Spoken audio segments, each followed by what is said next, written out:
Hello everybody and welcome back to another Oscar prediction update video for the month of October.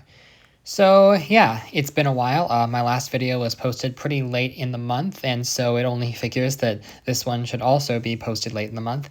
And I was debating for a while, did I have enough material to do a video like this? Has enough changed? And ultimately I decided that just enough had changed that I can get away with doing this video, but this probably is going to be on the shorter side. A lot of things have not changed that drastically since the previous video. However, there are a few things, and there's one thing that I actually want to get into now before I even start the full process of the video, and that is Guillermo del Toro's Frankenstein. I'm sort of struggling with this one, and I'll tell you why. So before the movie came out, for much of the year, my assumption was that Frankenstein was going to perform like Nosferatu did last year. It's going to do very well below the line, but not get anything above the line. And some people thought that it could do better than that, but when it had its initial Fall Film Festival premiere, it seemed to line up with what I was thinking, because a lot of people were let down by it. A lot of people were like, oh, this is disappointing. This is not what I wanted. This movie has a lot of pacing issues. And it seemed the general consensus was, yeah, it's still a tech player, but it's not going to contend above the line. And then for some reason, I don't know why, I think it was when it unexpectedly won the second place at the TIFF Audience Award, that people really locked into this as being something that can happen. I think a big part of it is people aren't entirely sure which Netflix contender is going to be the big push, and another part of it is people just love Del Toro. But a big part of the reason why I wasn't predicting Frankenstein to do very well is genre bias, because Sinners is already a lock for Best Picture, and we've never had two horror movies at the same time nominated for Best Picture. But when I posted about this, I discovered, to my shock, that there were quite a lot of people making the argument that Frankenstein is not a horror movie, that it shouldn't count as a horror movie. And I have not seen the movie yet, but to be perfectly honest, I find this really, really hard to stomach, because it's Frankenstein. I mean, one of the very first things I think of when I hear the word horror is the story of Frankenstein. And a lot of the arguments that people are making, like, oh, well, it's closer to the original source material, which is a horror story. Mary Shelley set out to write a scary story. That's what she did. Oh, but the creature is more sympathetic in this version. The creature is always sympathetic in every iteration. The doctor is the real monster. That's the point of the story. But it's not horror. It's more like adjacent. It's like a dark, gothic fantasy. Well, now you're just skirting around it. It's like you're playing Password. You're saying everything but the word horror, but you're clearly dancing around that word. And it really feels like kind of the same way some people talk about Silence of the Lambs after it won the Oscar. Like, oh, well, it's not really a horror movie. It's more of it's a distinguished film. It's a psychological thriller. It's like once the movie has prestige, it cannot also be horror. People don't like the idea of horror being prestige. And because this film is Del Toro and everybody loves Del Toro, people don't want to admit that it's horror, but it's the story of Frankenstein. Unless they changed a lot of that source material, this should still qualify as a horror film, or at the very least, Oscar voters will have the perception that it's a horror film because it's the story of Frankenstein. So I do think that is going to be a very, very big factor working against the film in terms of getting nominations, especially with the mixed reviews, with a lot of people being disappointed and let down by it. I'm not entirely rooting against the idea that it can happen. It's possible, but I think a lot of people are just too eager to go for it because it's Del Toro. I think that Nightmare Alley nomination, really, people are reactive to that. And again, don't think it's impossible, but I don't have it in my 10 for now. So now that all that is out of the way, let's finally get to the actual predictions. For Best Casting, I have almost nothing to say. This is pretty much exactly the way it was. I do think this is one of the few categories that Sinners can still win because the casting director of that film is so prolific, but One Battle is certainly right behind it. Best Documentary Feature. Okay, so this is actually interesting because I have now seen The Perfect Neighbor, which I have had in the number one position all year round. And this is a movie that is very, very good. However, I did not know going in that the film was 100% archival footage, which is something that the documentary branch has struggled with in the past. And we've also seen years with the movie that seems to be the presumed frontrunner early on is not even nominated, so you truly never know with a documentary branch. And I was debating, do I still have this at number one?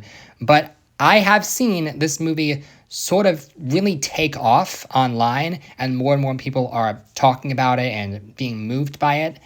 And I do think this documentary might be just a bit too big to ignore. Uh, they don't always go for populist, but this isn't a feel-good documentary by any means, but it's populist in a way that is making people talk about real societal change. So I think that's going to help it. I'm going to still have it at number one for now. Another documentary that I saw was Apocalypse in the Tropics, and this is one that I had in my top five last month, and I've decided to take it out. It is a very, very well-made documentary, but the subject matter, I think, is going to hit a little too close to home for voters. It's basically about how the exact same political crisis that have been going on in America the past decade has also been going on in Brazil. So not a fun watch at all, and I think a lot of Oscar voters honestly might not even finish it. For Best International Feature, so this is once again a very, very competitive category with the top four all being Neon. I do think Voice of Heinrich Job is still number five, but I have been hearing a lot about The President's Cake. It's so strange. Movies like that and Left-Handed Girl and Surat, in a different year, I'd be like, oh, I'm going for that. But I can't fully go for it because the top five is so competitive. And something like Sound of Falling, you might be surprised I have it so low, but it's Neon, and Neon has the top four, and Neon can't get all five in, right? It's absolutely insane how strong Neon's lineup is. And I do just want to take this moment to say, The Secret Agent. I know that a lot of Brazilians are very, very excited about what their country pulled off last year with I'm Still Here, and are thinking that lightning can strike twice with this film. And I understand the mentality, but the big difference was I'm Still Here was the number one priority for Sony Pictures Classics. The Secret Agent is the number four priority for Neon. So that is a big, big difference. And I think looking at the other three films, Secret Agent is going to struggle. I'm not saying it's impossible, but, I think a lot of what happened with I'm Still Here was because of Sony Pictures Classics and them being really, really great campaigners. Neon has struggled to carry multiple films at the same time. Just sort of explaining my mentality it's still getting into international feature, don't get me wrong, but I don't know how well it could potentially do. Animated feature, I have not changed a whole lot about this. I will say, Little Amelie or the Character of Wind, the more I hear about that film, the more it seems like that's going to be the true indie darling of the year. Like, Arco can still get on, but Little Amelie is going to be the indie that critics are going to flock towards. And it does have me just a tiny bit concerned because if the Critics Regional Awards decide to reward that movie, I have heard critics saying that K-Pop Demon Hunters is getting overplayed by this point. So I wouldn't 100% rule out the possibility that there is actually an upset if the critics all rally behind Little Amelie, but I'm not going to commit to anything yet. K-pop still seems to be very, very ahead in terms of just how insanely popular it is, but yeah, keeping that in mind. Still waiting for In Your Dreams to see if that's going to be a contender. But Elio, just enough people are discovering that on Disney Plus after the Kimmel scandal sort of blew over. And what's the other thing too? Oh, the Twits. That came out when that movie got a trailer 11 days before the movie released. Like, first trailer 11 days before the release, I was like, okay, this is bad. And sure enough, it looks like that is the case. So the Twits is not getting in here.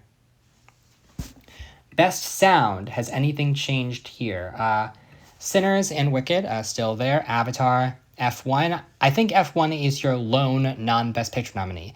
The Best Sound category used to have a lot of Actually, the more I think about it, all tech categories used to have a lot more non-Best Picture nominees and genre movies floating around, and now it seems like it's mostly the Best Picture crop. Uh, I don't know exactly how well this is all going to go. You know, this might actually be a good opportunity to talk about Springsteen Deliver Me From Nowhere, because when that film got positive reviews out of the film festivals, I was like, okay, this is happening. It's going to be a complete unknown all over again. It's going to do very, very well. And then people just kind of stopped talking about it. It was weird. There wasn't like a very vocal backlash, but just it wasn't in the conversation as much as every other movie. And I don't know how much staying power it's going to have, especially since this movie's going to come out in theaters very, very soon, not coming out at the very end of the year like A Complete Unknown did. So I don't know how much staying power this one's going to have. And I've heard it suggested that this movie is going to be more like Nyad and The Apprentice, where it gets 2 acting nominations and that's it. And that's sort of what I've landed on for now. It could blank altogether, or it could do a lot better than I'm expecting. But I'm sort of waning it off of being a top Best Picture contender, which is a shame because I hear this one's, from what it sounds like, it seems like it's better than Complete Unknown. Best Original Song, I still think it's gonna be Golden. I think that song has just become too big to fail, although I Lied to You is going to put up a decent fight against it. And the top 5 looks the same, although Clothed by the Sun, the more I hear about Testament of Ann Lee, the more I'm like, should I have it in? Obviously, a big factor since the last update is that Searchlight has now bought Testament of Ann Lee, which means they're definitely going to give it a push in a lot of categories. And I think in most years, I'd say Song can happen, but Song looks very, very crowded between Golden, I Lied to You, the Diane Warren song, and the 2 Wicked songs. I think a 6th song is going to really, really struggle to get in. We do now know for a fact that Sinners is submitting 2 songs, I Lied to You and Last Time I Seen the Sun. So Pale Pale Moon is not getting nominated, sorry. I wonder what's going to happen with K-pop, if they're only going to submit Golden or if they're going to submit a second song and which one they choose, because you could seriously submit all 7 of those songs. You could have a lineup where it's just 5 songs from that movie and it'd be a pretty darn good lineup. But yeah, I do think this is your top 5, but Ann Lee is coming dangerously close to taking out a slot. Now, for Best Original Score, I've decided to put One Battle After Another into the number 1 slot, and it is close, but the score for One Battle is done by Johnny Greenwood, who has famously never won an Oscar and is considered overdue. Meanwhile, Sinners is Ludwig Göransson, who has won twice already. And I do think that is going to lean a bit more towards... I mean, a lot of times the Oscars don't care about repeat winners, especially if Sinners is so beloved and the music is a big part of that movie. The music's also very good in One Battle, too. Hamnet I don't know about because the score is Max Richter, who uses his famous On the Nature of Daylight in it, and is the music even going to be eligible because of that? I don't know. I have Marty Supreme in. I have Ann Lee because that is going to be an original musical, and then everything else I don't really know. But this is one of several categories where I think it's going to come down to One Battle versus Sinners. For visual effects, okay, this darn category is giving me a headache because kind of like with animated feature, we have one movie that is so far ahead of the pack, and then everything else is like, okay, what 4 movies are going to lose to Avatar? Nothing else even seems like a lock for a nomination. I think Superman makes sense. I've seen that movie. I really like it. And it has the CGI dog Crypto, which is really well done. I think that's getting in. F1, to be perfectly honest, I don't know how many complicated effects are in that movie, but there's bound to be a lot of CGI that I'm just not seeing, is sort of the general vibe I'm getting from other predictions. And then I have Fantastic Four still in, even though people have sort of stopped talking about that movie. Like, people talk about Thunderbolts a little bit more, but that movie has a lot less noticeable effects. So I think Fantastic Four is going to get the push because they usually go for Marvel. And then, by all conventional logic, I should take Tron Ares out of the top 5 because the movie got bad reviews and it did poorly at the box office. But one thing the reviews all say is, yeah, it's a bad movie, but the visual effects are actually pretty good. And because of the bake-off system that they do, I think that's going to benefit Tron Ares because the voters don't actually have to watch the whole movie. They only have to watch like a 20-minute presentation of the visual effects. And if the visual effects really are that good and really do stand out from some of the other stuff in the crowd, that is only going to help it. Sinners and Wicked, I have just missing. I think both are going to potentially be benefited from being in the Best Picture race, but I don't know if there's anything new with either one. Sketch is one that I keep coming back to. I'm like, that's a movie that's doing something really unique. That's going to stand out. If it makes the short list, definitely keep your eye on that one, but I worry it might just be a bit too small. And How to Train Your Dragon, I think that one is making the short list, but not the top 5, because you want to talk about voting for things that have already been done before. Voters literally have seen this movie done before when it was all CGI. So now that only half of it is CGI, is that technically more impressive? I don't really think so. Makeup and hairstyling. So you will see for the next couple of categories, I really am just defaulting to what's in Best Picture with Wicked, Sinners, Hamnet, as well as Frankenstein getting a bunch of below-the-line nominations like Nosferatu did last year. Smashing Machine, I think, is in. I've taken that movie out of acting for the top 5, as you'll see later, because the reviews and the box office are just not that strong. But I think it can get a lone makeup nomination, judging by the work in the film. Everything else, 28 years later, Wolfman, Weapons, they might go for something horror-ish, but there's already Sinners and Frankenstein there. So I really don't know. In Kiss of the Spider-Woman, unfortunately, that movie seems to be failing. Jennifer Lopez's biggest fans are not able to save that film's box office. Costume design, I think Wicked is winning once again, but Hamnet and Frankenstein, I think, are both in. Sinners, and then Ann Lee. I think there's enough interesting costumes in that. There's not a very deep well of contenders, to be perfectly honest with you. I kind of struggled to fill out 6 through 10. So this top 5 makes sense to me because of that. For production design, I once again have nothing to say. It's the exact same top 5. I still have Hamnet winning simply because of the reconstructing the Globe Theater narrative, although Wicked and Frankenstein could both pull a certain number of votes. I think Testament of Ann Lee is a solid 6, but outside of that, I don't see what else could get in.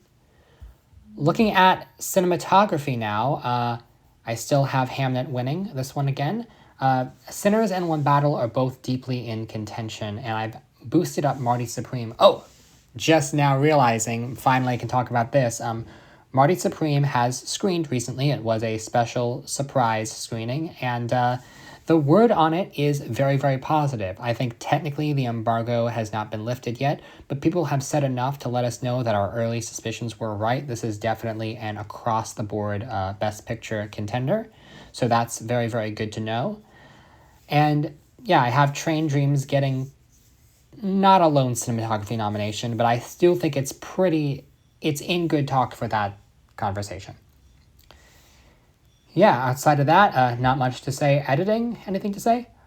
Having seen One Battle After Another, I do think that it's winning, which is weird because we're now going to go 4 years in a row with the Best Picture and Best Editing Oscars lining up, which they don't normally do. So potentially a sign that we're moving in a different direction with that category. Again, not a whole lot to say. Oh, actually, this might be a good opportunity to talk about House of Dynamite, which has fallen drastically since my last predictions. I had a lot of hopes for this at one point in time, but it seems that the more reviews that come out about this film, people were really excited when it first premiered, but once people really had time to sit with it and the lackluster ending, it seems that people are less and less impressed with what this movie does, which leads me to believe that it's not going to get any nominations at all, although editing would be the closest it can get to it. Seeing it tomorrow when it drops on Netflix, so we'll see. For adapted screenplay, One Battle After Another should be a pretty easy win for Paul Thomas Anderson, with Hamnet as a solid number 2. Not a ton of contenders here, which is why I feel pretty confident that no other choice is getting here, even if it doesn't get in anywhere else. Wake Up Dead Man, I guess, sure, weak category, we'll give a third nomination to that franchise. And then Train Dreams. So I've really had my eye on this one recently because this is a movie that premiered very early in the year at Sundance and people sort of wrote it off. Well, it's good, but Netflix has other fish to fry this year. And now that we're seeing that Netflix's slate is not as strong as people thought it was going to be, a lot more people are looking at Train Dreams as something that can get a lot of support. And I don't know if this is going to be Netflix's All Quiet on the Western Front and it's going to be their number one priority. I don't want to rule out that possibility because it does seem like that film has a certain amount of passion behind it. I just don't know how much. For original screenplay, a pretty big change here. Last month I had Sentimental Value winning this, but the more time passes, now that it's looking like Sinners is probably not going to win Best Picture or Best Director, it makes a lot of sense that it would win Screenplay. As like a, sorry, Ryan Coogler, this is your consolation prize. And it's the original genre-bending film, makes a certain degree of sense, though I do still have Sentimental Value at number 2. And then everything else, it's the top 5 that I had, but I've taken A House of Dynamite off. And it was just an accident. I've gotten a little more confident in that film because every time it screens, it gets like these huge standing ovations. And it does seem like this is going to be Neon's second priority in the race, but I'll get to that a little bit more detail later on. Best Supporting Actor. So another big change. I thought about this for a while, but I have decided to put Sean Penn in the number 1 position. Now, it's still going to be close between him and Stellan Skarsgård, as well as Paul Mescal, who we now know for a fact is going supporting. Sean Penn, yes, he has won 2 Oscars before, but the Oscars have shown that they don't get as picky these days about repeat winners. And kind of like Adrian Brody last year, Sean Penn has not had a really, really good role in a while. And I think this film is sort of being seen as a return for him. So he's got a bit of a narrative going on there, and he's very, very good in the film. It has been a while since we've awarded a straight-up villain in this category. I think the last one probably would be J.K. Simmons in Whiplash, unless you want to argue Robert Downey Jr. in Oppenheimer, but he's more antagonistic than he is straight-up evil. But I do think Penn is in a pretty good position here. Skarsgård is also very good, but I don't know. I've heard some people say, well, Sentimental Value has to win something, forgetting that it's also up for Best International Feature. Like, it's definitely going to win that. And then Mescal, again, now that we know he's supporting when he conceivably could have gone lead, I think he's in. Sandler is in. And that last slot is tricky. There's a lot of different people it can go to. I'm sticking with Jeremy Strong for now, under the assumption that that movie just, again, like Apprentice and Nyad, gets the 2 acting nominations in.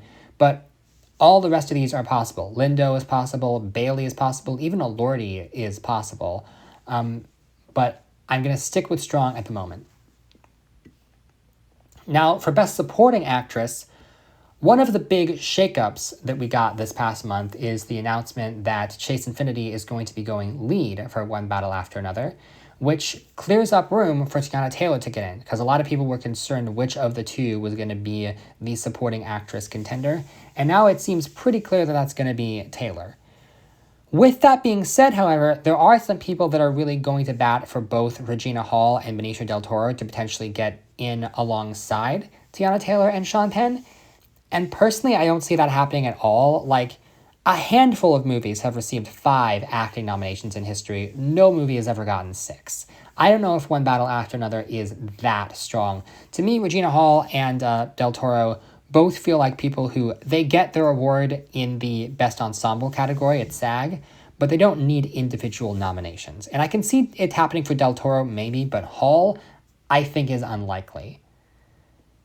Marty Supreme, we have gotten Adesanya Asian and Gwyneth Paltrow. People are split on which of the 2 is going to be the contender, but I'm going to lead with Paltrow for now. And okay, let's talk about this. I think this is going to be my big controversial take of the award season, but I finally watched Weapons, and I'm sorry, I do not get the Amy Madigan thing. I'm really, really sorry, but see, the whole thing is the first half of the movie is trying to take itself seriously, trying to be grounded, and then once Amy Madigan enters, she's basically playing this big, over-the-top Roald Dahl villain, and for me, it completely took me out of what the movie was trying to do.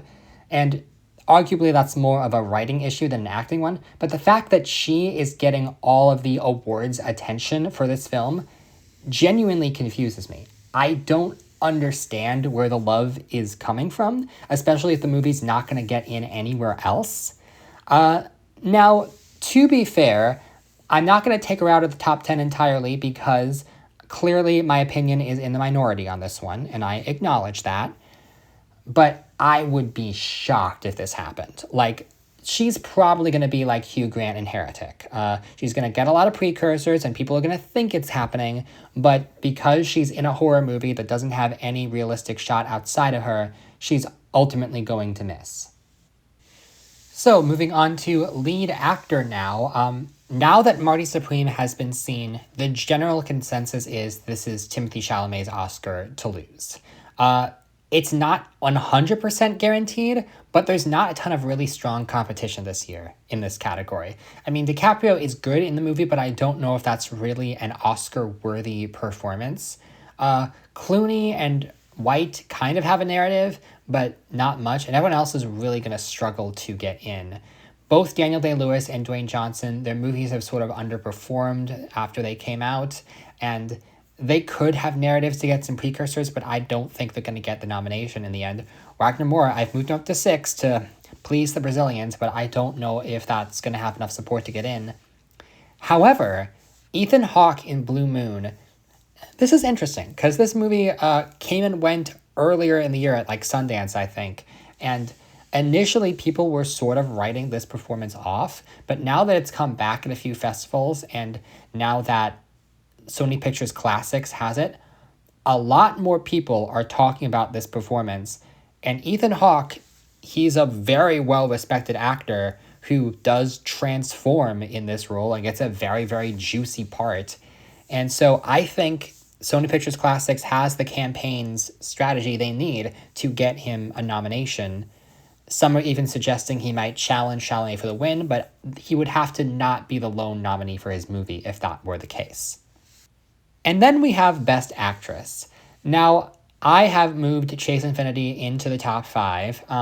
While I was certainly surprised by the announcement that she was going to go lead, I'm not inherently against it. I mean, first of all, it clears up room for Tiana Taylor to be the clear push in supporting, but she is very good in the movie, and it's impressive that this is her first role. She probably has a very, very good career ahead of her.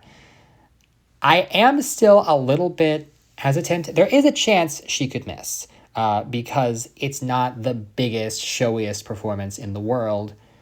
But if you look at this category, there's not a ton of competition. I feel so sorry for Rose Byrne. You were almost there, almost had it. But because the film is going to be it's going to be a tough watch for Oscar voters, and she would be the sole nominee for her film. I had her in the top 5, and then Chase Infinity knocked her out.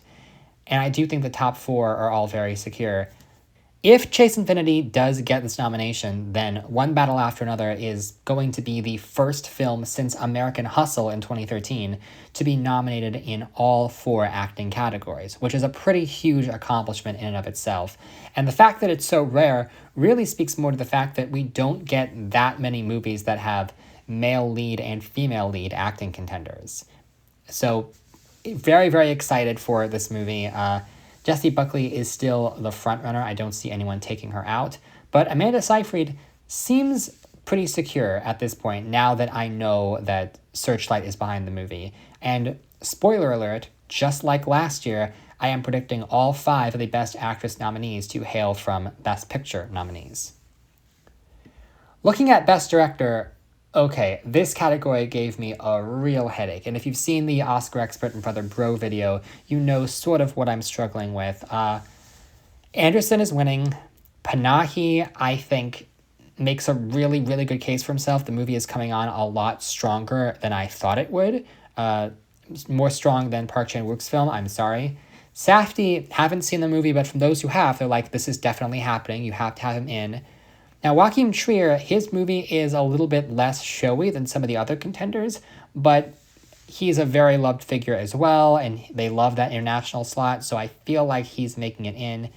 And then that last slot, it really does leave Ryan Coogler or Chloe Zhao.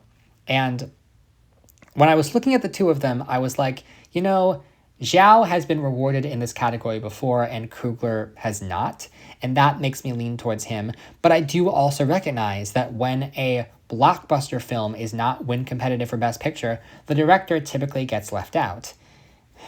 And if Sinners did not have that I lied to you sequence right in the middle of the film, I would probably have taken Coogler out. But because that scene is in the movie, I think it's such showy direction that it's going to push him into the top 5. And it does suck that we have no women in the Best Picture lineup, the Best Director lineup, sorry.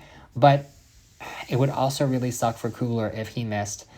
I don't know. I think it's going to be very, very tight. I think there's 6 people, potentially even more, vying for 5 slots. And whoever gets left out, I'm sorry, it's going to be very, very worthy direction that got left out. So let's talk about Best Picture. So One Battle After Another, I've seen the movie. I don't know if I mentioned that yet, but I have seen the film, and I was nervous going in because I've struggled with a lot of Paul Thomas Anderson's other films, but I was pleasantly surprised by this film. I did end up enjoying it quite a bit, and when I walked out of the theater, I was like, yeah, that can win Best Picture. I'm all right with that. Certainly more all right with it than I was with Anora last year. I think I do slightly prefer Sinners as a film, and I feel really, really bad for Ryan Coogler. It looked for a bit like he had that narrative to take the Best Director trophy, becoming the first Black person to ever win that category. But I don't know if it's going to happen now. It's tricky. It's so hard to say in October that Best Picture is sewn up. Normally, I never ever want to do that. There's always room for an upset. There's always room for the front runner to face backlash. But One Battle After Another seems to have everything. Glowing reviews from everyone. It's going to win a bunch of critics' prizes. It's from a much-loved director who has never won and has an overdue narrative. And the film itself has a narrative of being very, very timely for this moment in America and its discussion on political violence and the Nazi rhetoric and all of that. So everything seems to be in this movie's favor, except for one little thing, and that is the box office. Now, this movie isn't a complete bomb. It is the highest grossing film of Anderson's career, after all, but it's unlikely to make its budget back. And that might give Warner Brothers just a little bit of pause, especially when the other movie in the Best Picture race is a big box office juggernaut. So that might make them a little bit hesitant when it comes to promoting One Battle After Another over Sinners. I was concerned for a while. It's very, very rare that you see one studio having the top 2 movies for Best Picture. The only time I can think of that it's happened is 2017, when Searchlight had both The Shape of Water and 3 Billboards, and it was coming down to the wire right up until the night of the Oscars to know which one was going to win. And it could potentially be the same thing for One Battle versus Sinners. I think Sinners has a good shot at winning the PGA because of the box office story. One Battle was hurt by its poor box office performance. But One Battle is going to win Critics' Choice. I think Hamnet is taking the BAFTA probably because they don't like... Both of the top 2 are very American. And then, what's that? SAG could be either One Battle or Sinners.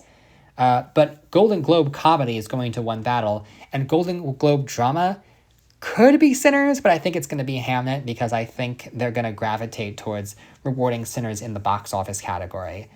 So it'll be interesting to see the way that the precursors shake out. I don't want to say it's 100% sewn up for One Battle, but that is definitely the frontrunner as of this moment. Now, in terms of the rest of the nominees, Hamnet, Sentimental Value are both locked at this point. Marty Supreme seems pretty locked after that those wave of reviews, and it is A24's horse in the race, so that's getting in. Wicked for Good, I feel very, very confident that that's happening after some early word-of-mouth notices. And then 7 through 10, I start to struggle. I think that Neon is getting one other international film in a picture, and I'm leaning towards it was just an accident because the narrative behind that film is just really, really taking off. No Other Choice could also happen, but I think because that director, Park Chan-wook, has never been rewarded before by the Oscars ever, I think giving that film recognition in international feature and screenplay might just have to be enough. They might just have to settle with that. I think It Was Just an Accident is the more likely contender. And then Netflix probably has to have a movie in the race, and I'm leaning towards Jay Kelly. I know a lot of people don't like that movie, but it just really, really seems like the Oscar villain. Like Netflix always has the Oscar villain, the movie that the industry loves, but the general public doesn't understand. And Jay Kelly really, really seems like it's going to be that film because it's made for the industry. It's made about that lifestyle. And Avatar, I was against for a while. I think even though it's one of the few things that hasn't been seen yet, I think the quality of that one can be assumed based on the quality of The Way of Water. And we know it's going to make a ton of money. We know it's going to win visual effects. And I think the reviews are going to be solid enough to get it in a week lineup. I know it's hard because we've seen it before, and it's not the final film in the franchise. But I do think there's going to be just enough love because people aren't going to be sure where to throw the rest of their votes. And then for the 10th place slot, I struggled with this for a while. I was like, do I go with a third Neon? Do I go with a second Netflix? And ultimately, I said, let's just go with a first Searchlight. Testament of Anne Lee is going to be Searchlight's #1 priority this season. And it makes a lot of sense. I know. Based on the early reactions that film got, you wouldn't expect it to be a Best Picture contender, but I've seen a lot more people going to bat for the film and really going to bat for the film. And it reminds me a lot of the situation with Nickel Boys last year, where, yes, that movie was divisive, not everybody liked it, but the people who loved it really loved it, and that passion was just enough to get it into the top 10. And I think the same thing is going to happen with Anne Lee this year, especially in a weak year, especially with Searchlight behind it and a prime Christmas Day release. I think it can just barely squeeze into the top 10. And so that's my predictions. Thank you very much for watching, and I will see you next time.